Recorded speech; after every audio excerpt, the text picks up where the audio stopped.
Imagina ser succionado por un tubo de 30 pulgadas dentro de un tornado de agua, junto con tus herramientas de trabajo y compañeros. Mientras avanzas bajo el agua en completa oscuridad sin comprender completamente lo que te está sucediendo. Mientras sostienes la respiración con la certeza de que te ahogarás en solo unos momentos. En la historia de hoy, solo uno de los 5 hombres succionados en la tubería ese día vivirá para contar lo sucedido. Una cámara de video GoPro sujetada al traje de uno de los buzos grabó todo el video y el audio de lo que sucedió después. Lo que revela es completamente aterrador.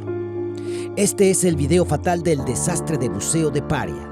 El 25 de febrero de 2022 comenzó como un día normal de trabajo para los hombres de la LMC's Diving in Point of Pierre. Iban a realizar algunas tareas de mantenimiento en una tubería para Fuel, una compañía petrolera estatal en Trinidad y Tobago. Para estos buzos profesionales, Qasim Ali Jr., Yusuf Henry, Faisal Kervin y Rishi Nagasar y Chris Buttram, aquel 25 de febrero era solo otro día de trabajo. Trabajarían en una sección de la tubería que no estaba activa, una tubería en forma de U entre el área donde un petrolero se detendría para descargar su petróleo llamado Nacimiento 5 y el área donde el petróleo entra en la refinería llamado Nacimiento 6. Para realizar su trabajo del día tendrían que separar la tubería del agua del océano para acceder a las áreas que necesitaban reparación. Para hacer esto, colocaron una campana de hábitat especial sobre la parte superior de la tubería. Este sistema permitiría que el agua se empujara hacia abajo de la tubería para que pudieran tener un lugar seco para trabajar. El hábitat era una estructura cúbica de 8 pies por 8 pies colocada sobre la parte superior de la tubería. Después de que se sopla el aire en el interior para desplazar el agua, los hombres podrían pararse en la repisa para realizar su trabajo en una cámara hiperbárica. Esto les permite quitarse el equipo de buceo y utilizar herramientas de manera segura para realizar reparaciones y maniobras complejas en grupo. Una de las tareas que tenían que completar era la eliminación de un tapón inflable en el Nacimiento 6. Este tapón se había insertado casi 2 semanas antes para proteger el contenido de petróleo de la tubería y detener la fuga de hidrocarburos. Este tapón era una barrera hermética que se mantenía firmemente contra la presión que empujaba hacia abajo desde la cámara del hábitat. Todos estaban contentos ese día, ya que se logró recuperar una llave para aflojar la válvula del tapón. Qasim Ali pasó la llave a los 4 hombres que trabajaban alrededor de la tubería. Luego se subió a la repisa para quitarse el equipo de buceo. Tan pronto como se abrió la válvula, una fuerza imparable inmediatamente se apoderó del grupo. El agua irrumpió en el hábitat y bajó por la tubería. Este instante de afluencia de agua arrastró a los hombres y todo su equipo en un tornado de agua girando por la tubería. Fue tan inesperado que apenas entendieron lo que realmente les estaba sucediendo. Solo les tomó un momento de mala suerte. Aunque pese a la tragedia fueron extremadamente afortunados de asentarse en un lugar que tenía un bolsillo de aire para respirar. El video de la GoPro capturó a los hombres en los momentos justo antes de ser succionados. Luego, todo se volvió completamente negro mientras escuchas el revuelo y el movimiento. Es impactante escucharlos empezar a hablar. En realidad se estaban gritando el uno al otro dentro de esta tubería que estaba lleno de petróleo crudo. La horrible ironía es que este aire que les permitía respirar era en realidad la causa del tornado de agua giratorio que los llevó allí. Pero entonces, ¿cómo sucedió exactamente? El tapón inflable que estaban quitando se suponía que separaba 1.200 barriles de petróleo del aire y el agua del océano que los rodeaban. En ese caso, habría sido una cuestión de rutina quitar el tapón y continuar con su plan de trabajo. La presión del aire en el hábitat habría estado presionando sobre una columna pesada de petróleo. El petróleo se habría asentado nivelado entre las 2 aberturas de la tubería en los nacimientos 5 y 6. Nada fuera de lo ordinario. Lamentablemente, no tenían idea de que bajo ese tapón había una columna de aire y mucho menos aceite a lo largo del tubo. Tan pronto como se desinfló el tapón, el aire de alta presión del hábitat se precipitó por el tubo con tal fuerza que arrastró a los hombres, sus herramientas y tanques de buceo hacia el interior de la tubería de 30 pulgadas. Debido a que la presión del hábitat se liberó de repente, el agua del océano empujó violentamente hacia adentro y giró en el tubo con los hombres en un remolino salvaje de aire, agua del océano y herramientas. Los 5 hombres lucharon por respirar en lo que podría haber sido sus últimos segundos con vida. Después de lo que debió sentirse como una eternidad, el torbellino se calmó y se encontraron en un bolsillo de aire. Chris Boodram, el único superviviente, describió el momento inimaginable de ser succionado por un oleoducto así. Fue tan rápido. Después de eso no recuerdo nada, ni siquiera haber sido arrastrado al tubo. Solo recuerdo haber entrado de cabeza en el tubo a velocidades increíbles. Ya no podía aguantar la respiración. Después de un tiempo tu cuerpo ya no lucha. Sí, estuvimos muy cerca de la muerte, fue una pesadilla. Tus ojos arden. Cada vez que intentas abrir los ojos, te arde. Todo era negro. No puedo ver absolutamente nada. Tu garganta arde, tus oídos zumban, tu cuerpo está adolorido. Y en ese momento me dije a mí mismo que iba a morir. Una vez que se detuvo la corriente, los hombres hicieron un inventario rápido de dónde estaban y cómo se sentían. Comenzaron a gritar de un lado a otro para encontrarse y confirmaron que realmente estaban dentro del tubo, juntos. Era simplemente increíble, pero era la terrible realidad. Tratar de comprender dónde estaban en el oleoducto era mucho más difícil de lo que parece. Estaban completamente desorientados y no tenían idea de cuándo se habían desplazado por el tubo. Esta sección del oleoducto tenía 1.200 pies de largo, tanto como 4 campos de fútbol.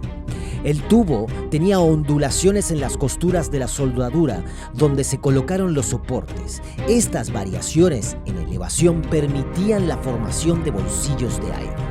Una vez que se orientaron, estaba claro que todos estaban lastimados, pero vivos. En toda la confusión, no se ponían de acuerdo en qué dirección los llevaría de vuelta al nacimiento 6. Después de una discusión, decidieron unirse y avanzar en grupo hacia uno de los extremos. Todo el tubo estaba recubierto con un espeso lodo de aceite resbaladizo. Era agotador seguir luchando contra el espeso petróleo. Luchaban por apenas moverse mientras lidiaban con huesos rotos, órganos magullados, petróleo en los ojos, en las fosas nasales y todo esto en completa oscuridad. En algún momento, después de luchar durante 1 hora, encontraron un problema impactante. El nivel del agua del mar estaba subiendo. Mantenían sus cabezas por encima del agua, pero el primero en la fila notó que su rostro ahora estaba a solo 6 pulgadas de la parte superior del tubo. No había manera de continuar así. Algunos de los hombres estaban gravemente heridos y no podrían moverse mucho más tiempo de todas formas. Chris Boodram y Qasim Ali fueron los 2 primeros en liderar al grupo. Los otros hombres, Yusuf, Faisal y Rishi, eran los siguientes 3 en el tubo. Se decidió que Chris y Qasim intentarían aguantar la respiración y ver si podían encontrar otro bolsillo de aire. Prometieron a los hombres que lucharían por salir y volver con ayuda para todos. Los 2 hombres mantuvieron sus rostros altos en el agua tanto tiempo como fue posible. Luego aguantaron la respiración para nadar hacia adelante buscando aire. Su lucha los llevó a un segundo bolsillo de aire más cerca del tubo elevador que podría sacarlos. Estaban eufóricos al encontrar 2 de sus tanques de buceo descansando en esta sección. Sentían que esto era todo lo que necesitaban para escapar. Casi utilizaron ambas botellas de oxígeno para moverse a través de la siguiente sección, pero las lesiones de Qasim se volvían más y más graves y no podía moverse rápidamente. Juntos decidieron que lo mejor sería que Chris tomara lo que quedaba del oxígeno y nadara hasta el final del tubo para buscar ayuda.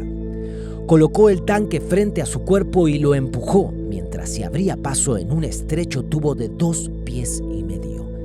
Cuando llegó al extremo del tubo elevador, lo golpeó un pensamiento aterrador. ¿Y si esto era el nacimiento 5 y no el 6? Nadaría casi 60 pies y simplemente se encontraría con un tapón inflado. No habría aire y su tanque estaba casi vacío. Dijo una oración y se impulsó desde el fondo para llegar a la superficie.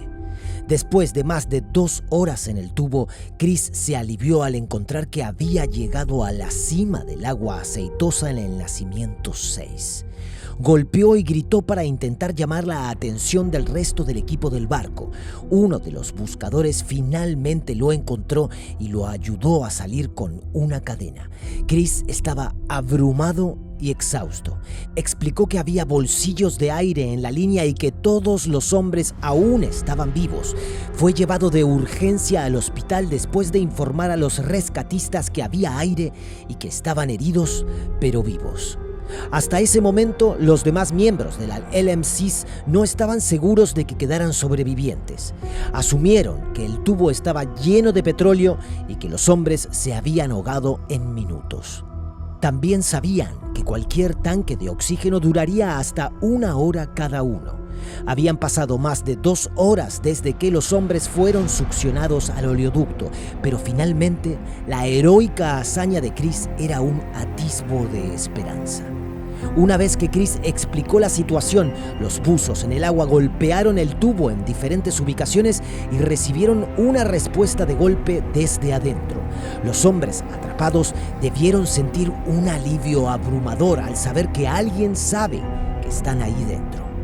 Sabían que los buzos profesionales y equipos de todo tipo estarían en el barco sobre ellos, con tanques de oxígeno, cuerda, luces y ayuda. Hora tras hora, esperaron ver un destello de luz o escuchar el choque metálico de los tanques de oxígeno bajando, pero no vieron nada, no escucharon nada. No solo sufrían con las lesiones sufridas en la descarga inicial, sino que ahora luchaban por respirar el aire ácido y aceitoso. Cada hora aumentaba el contenido de dióxido de carbono de este suministro limitado de aire, por lo que respirar se volvería más y más desafiante. Y así esperaron. No importa cómo surgió el desastre, pero la realidad es que fue desesperadamente triste que estos hombres estuvieran a solo unos cientos de pies de la salvación, tan cerca, pero tan lejos, y nunca nadie llegó. Lucharon con dolor, golpearon para llamar la atención e intentaron moverse hacia la salida. Debió haber sido una situación desesperante. Después de días atrapados en el tubo aceitoso, nadie vendría por ellos. Las acciones tomadas por LM6 Paria Fuel, su empresa hermana Heritage y la Guardia Costera son muy controversiales. Algunos afirman que Paria impidió que los buzos entraran en el tubo para salvar a los demás hombres.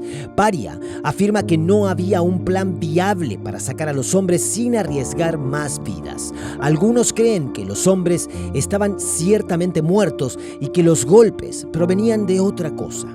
La Guardia Costera, LM6 y los familiares que eran buzos profesionales tienen su propia versión de los eventos. Los hechos indiscutibles son estos.